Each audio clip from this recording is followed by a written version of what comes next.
Hello friends.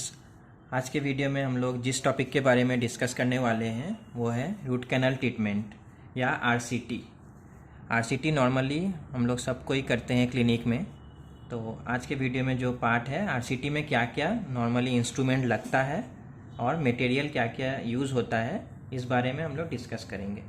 RCT से सबसे पहले हम लोग को करना पड़ता है कौन से दांत पे हम लोग आरसीटी कर रहे हैं वो देख लेना है, ठीक है।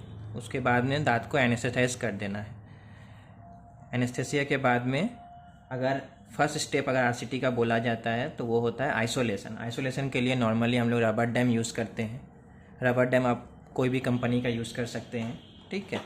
रबर डैम यूज़ करने के बाद में आता है नेक्स्ट स्टेप आरसीटी का एक्सेस कैविटी प्रिपरेशन।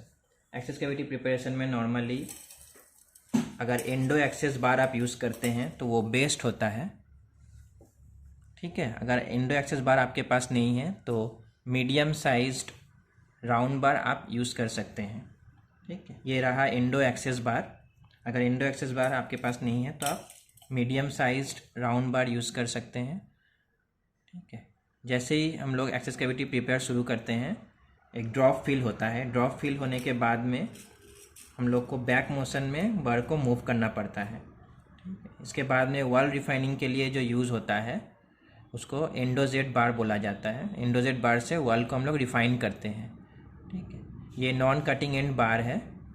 नॉर्मली जो नियम के हिसाब से एक्सेस कैविटी का जो फ्लोर होता है, फ्लोर में बार टच नहीं होना चाहिए या कोई कटिंग नहीं होना चाहिए, तो इसलिए ये बार यूज़ करना सबसे सेफ़ होता है।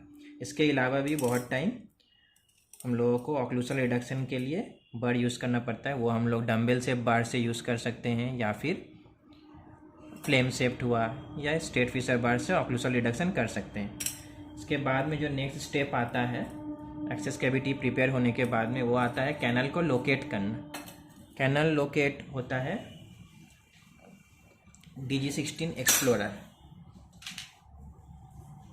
ठीक है। DG16 एक्सप्लोरर ये होता है, दोनों एंड ये पॉइंट शार्प टिप रहता है। DG16 एक्सप्लोरर से हम लोग कैनल लोकेट करते हैं। नेक्स्ट स्टेप होता है नेगोशिएशन। नेगोशिएशन के लिए हम लोग को क्या करना पड़ता है, कैनल नेगोशिएशन के बारे में सबसे पहले हम लोग को देख लेना है कैनल का साइज़ कैसा है और विड्थ कैसा है। अगर बहुत ज़्यादा नैरो कैनल होता है तो 6 नंबर फाइल से हम लोग के फाइल से यूज़ कर सकते हैं। 6 नंबर फाइल से स्टार्ट करेंगे 6, 8, 10, 15, ठीक है।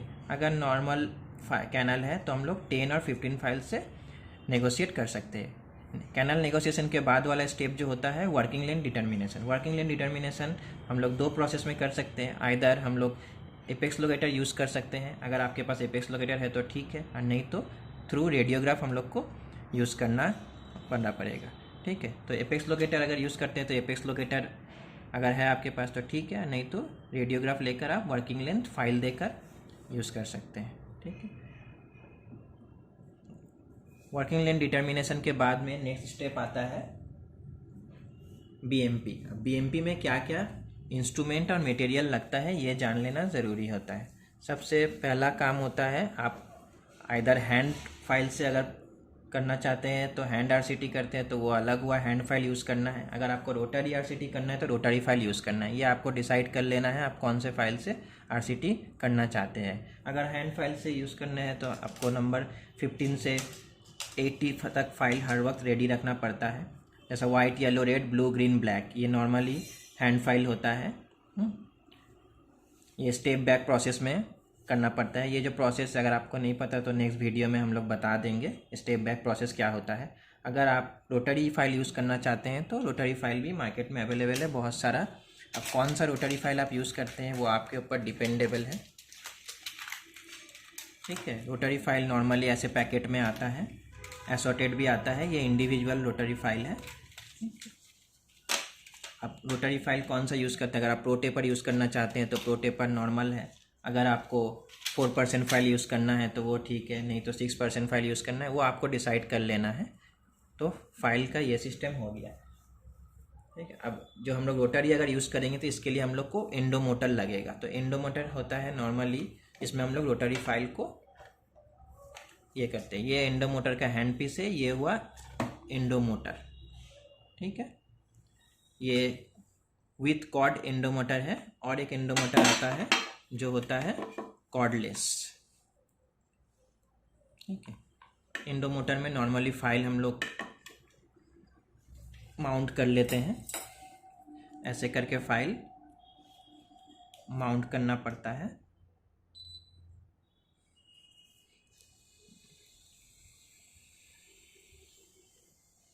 ये चलता है। ठीक, अगर आपके पास एंडोमीटर नहीं है तो आप हैंड प्रोटेपर फाइल यूज़ कर सकते हैं या नॉर्मल हैंड फाइल यूज़ कर सकते हैं।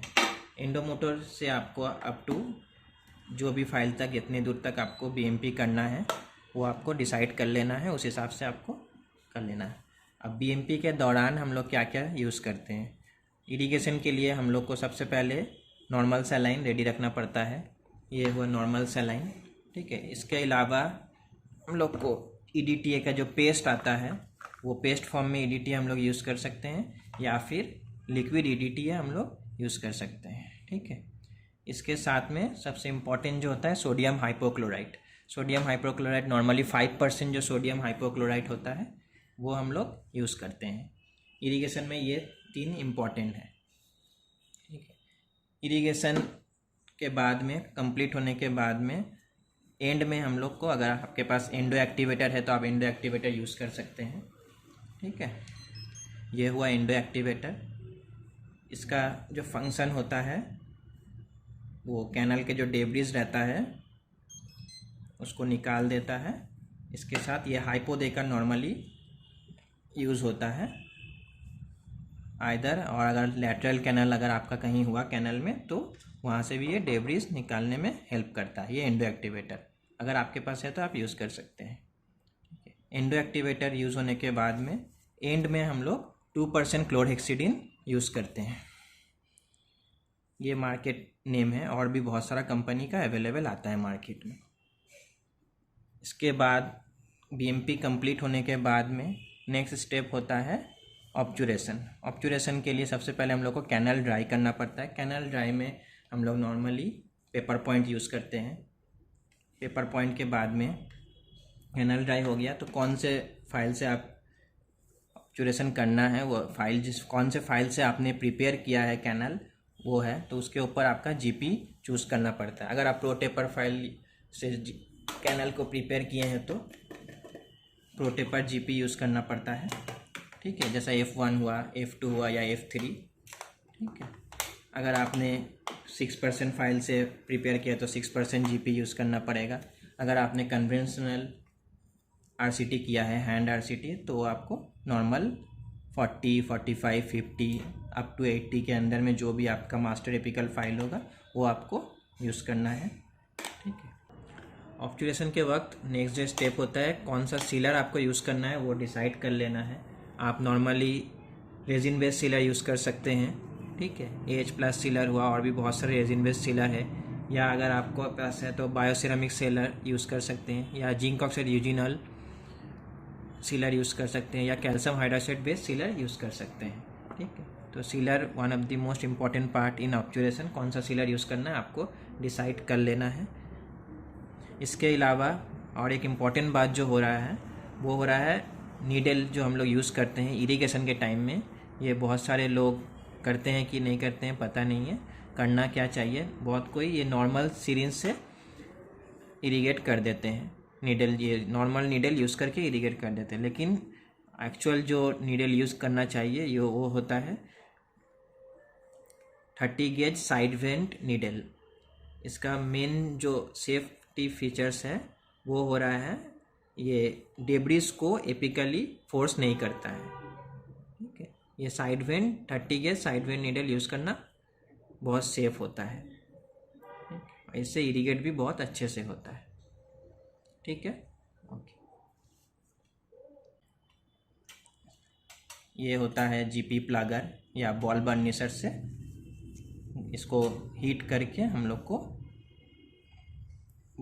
जो एक्स्ट्रा जीपी रहता है कैनल के बाहर उसको काट दिया जाता है और इससे प्लग कर दिया जाता है। और भी बहुत सारा हैंड प्लगर मिलता है मार्केट में, वो आप यूज़ कर सकते हैं। इसके अलावा आप लोग ऑब्चुरेशन पेन अगर ख़रीद सकते हैं तो ऑब्चुरेशन पेन यूज़ कर सकते हैं, तब ये बॉल बर्निशर का और ज़रूरत नहीं पड़ेगा। ऑब्चुरेशन पेन से जीपी ऑलरेडी कट हो जाता है और ये हैंड प्लगर से वो प्लग कर दिया जाता है। तो ये रहा आपका नॉर्मल आरसीटी प्रोसीजर। ये सब करने के बाद में अगर आप सेम डे आपको फिलिंग करना है दांत को तो आपको फिलिंग कर सकते हैं, या फिर टेम्पोररी देके आपको ब्लॉक करके नेक्स्ट डे उसको कोर बिल्डअप करना होता है। सो ये सब इंस्ट्रूमेंट नॉर्मली आरसीटी के टाइम लगता है। Okay, thank you very much.